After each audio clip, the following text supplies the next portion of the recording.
Hi, I'm Dave Balkan of Balkan Sewer and Water Main Service. I'd like to recount for you an incident a couple of Sundays ago.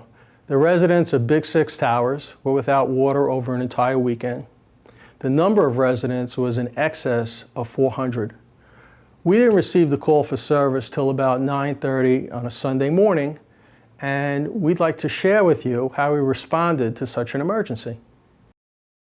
Corresponding with a loss in water pressure, a super noticed a sinkhole inside their property.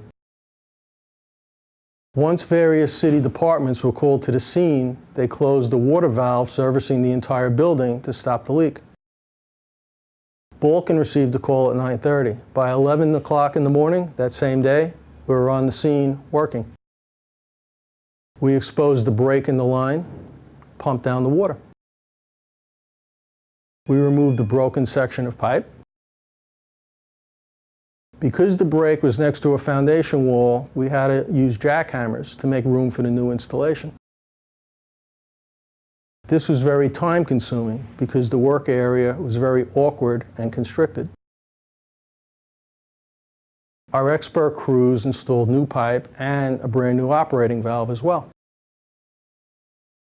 All specialty fittings were tightened specific to the specifications using specialty tools. Within 36 hours of arrival, not only was the repair complete, but all excavations were backfilled, restored, cemented, and the job site left broom clean. This is the type of emergency service that we provide on a routine basis. If you would ever find yourself in such a situation, think of TeamBalkan first. Thank you.